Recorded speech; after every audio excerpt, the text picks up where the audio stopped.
আজকে এই গোলাপ ফুল গাছটা আমি আর রাখবই না। গোলাপ ফুল গাছটা সবটাই আমি আজকে কেটে ফেলবো।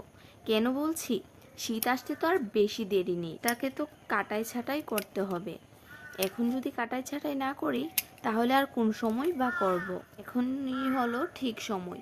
তাই আমি ফুল গাছটাকে সুন্দর করে কাটাই ছাঁটাই করে নিচ্ছি। দিনের মধ্যে ওইখান থেকে শাখা প্রশাখা হয়ে যাবে গাছটা। এখন কোনো ফুল নিব না। এখন যদি নিই তাহলে শীতের সময় অনেক কম ফুল পাবো। যে দেখো, এটাতে কিন্তু কলি এবং ফুল অনেকগুলো এসেছে। কলিগুলো ফলিয়ে দেব না, ওইগুলোও রাখবো। এই যে ডালপালা দেখছো, ওইগুলোও ফালাবো না। এটি থেকেও চারা বানাবো। এই যে দেখো, বাগান বিলাসের নতুন পাতা ছেড়েছে। এই যে সাদা ফুলের নতুন পাতা দিয়েছে। আসলে আমাদের কলপাড়ের পিছন দিয়ে যেই পালায় লাগাই না কেন, ওইখান থেকে চারা হয়ে যায়। আমি কিছু ডাল কুপে দিচ্ছি আর 2টা ডাল বালুতে রোপণ করে দিচ্ছি। এটা থেকে চারা হয়, অবশ্যই তোমাদের ভিডিওতে দেখাবো। এই যে দেখো, তোমরা তো জানোই কয়েকদিন আগে আমার ড্রাগন গাছটা বৃষ্টিতে ভেঙে পড়ে গেছিল। চিকন চিকন ঢালগুলো পড়ে গেছে, সবটি আমি মাটিতে রোপণ করে দিয়েছি।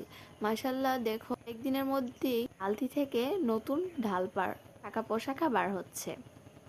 আর এই যে দেখো, গোলাপ ফুল গাছটা আমার আম্মু এটার গোড়ার মধ্যে ধনিয়া পাতার বীজ ছড়িয়ে দিয়েছে, তাই আমি এটা আর রিপোর্টিং করতে পারছি। বুঝিস তো, এখন যদি এটা রিপোর্টিং করি আমার মা দিবে মার। ধনিয়া পাতাটি খাওয়ার পর তারপর এটা রিপোর্টিং করে দেবো। দেখো, কাঠগোলাপ গাছে অনেকগুলো পাতার বীজ ছড়িয়ে দিয়েছে।